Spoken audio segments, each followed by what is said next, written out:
Okay, the next project we're going to be working on is an Impressionism project, and I have an example here to show you of what this project could look like. I do have a lot of other examples in this handout, but this is just the one that I had in real life.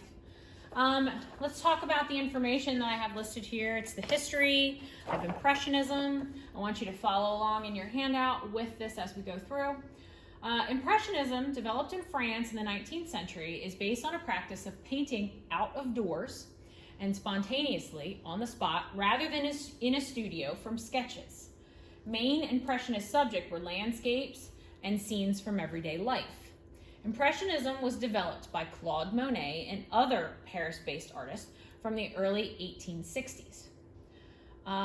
Though the process of painting on the spot can be said to have been pioneered by Briton John Constable around 1813 to 1817, though his desire to paint nature in a realistic way.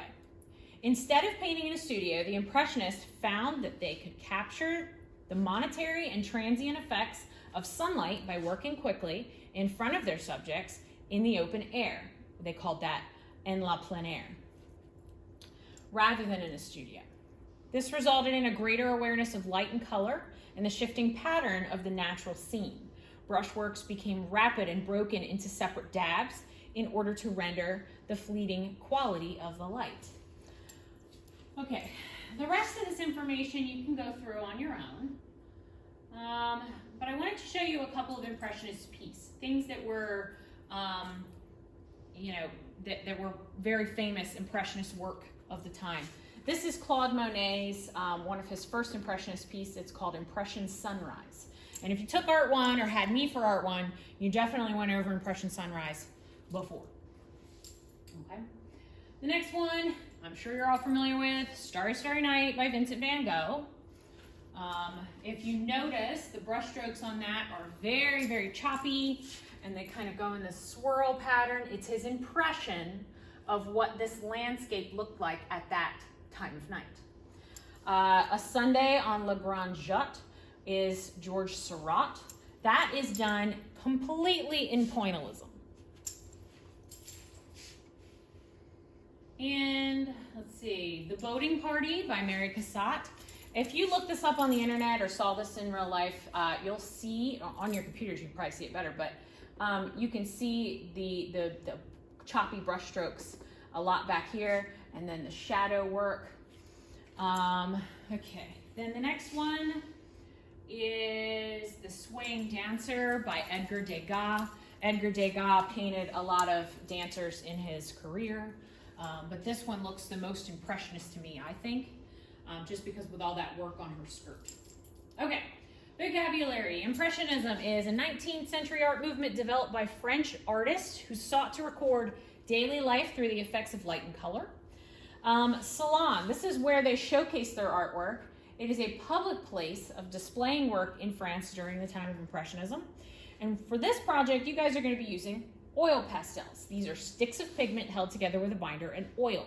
They're vibrant colors. They go on in broad strokes.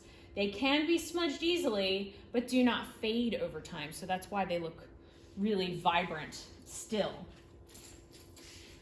The supplies that you guys are going to have are black construction paper.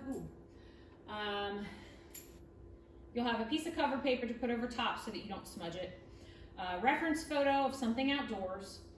Fixative is optional. We don't usually use that for oil pastels too much, but I like to include it just in case you're having some issues. Oil pastels, you'll definitely need a kneaded eraser and a pencil. Here are some examples of this project from former students. Here are two more. So you can see how this project can look very different. For the step-by-step instructions, these are pretty self-explanatory. You're going to choose a photograph from a Google search that meets the following criteria. It has to be something outdoors, has to be in color, an actual photograph, and with medium complexity. Excessive detail will be difficult, so try to keep it a little on the medium range. On the black construction paper, lightly draw out the bones of your picture. Using chalk pastel, begin laying in color using dashed lines or contoured lines. See the examples above. Some areas can be blended a little, but the black paper should show through the pastel.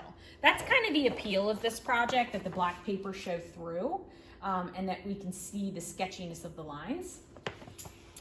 Let's see.